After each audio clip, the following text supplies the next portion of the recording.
والا جو الیکشن ہے اس میں بھی ہم کو یہی سوچ کر حصہ لینا ہے کہ ہم کو جاہلیت کے ظلم و ستم کو کم کرنا ہے اور دھیرے دھیرے ختم کرنا ہے. کہیے انشاءاللہ.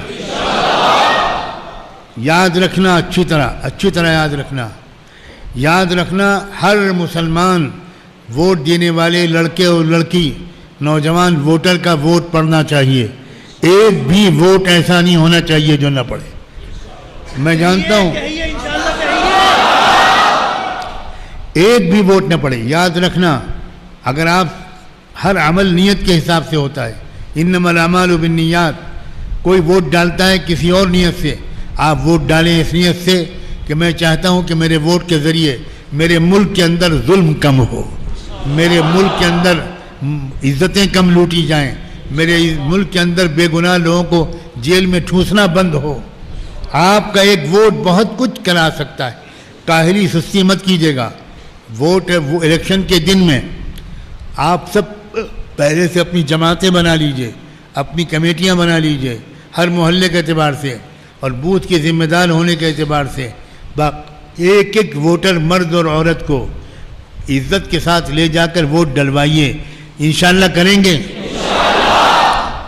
بہت ہی اہم مسئلہ ہے.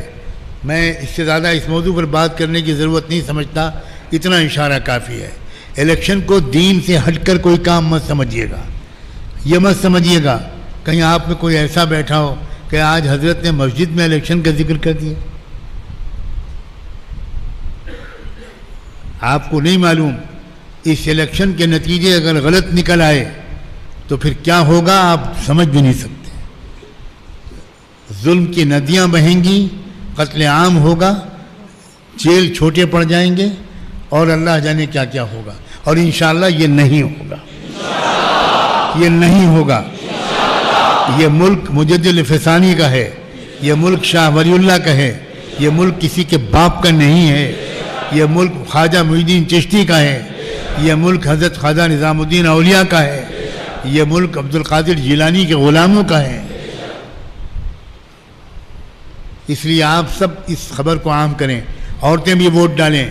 ابھی تک جن لوگوں نے اپنا ووٹر آئی ڈی نہیں بنوایا, اب بھی اگر بن سکتا ہو تو ضرور اس کو بنوائیں.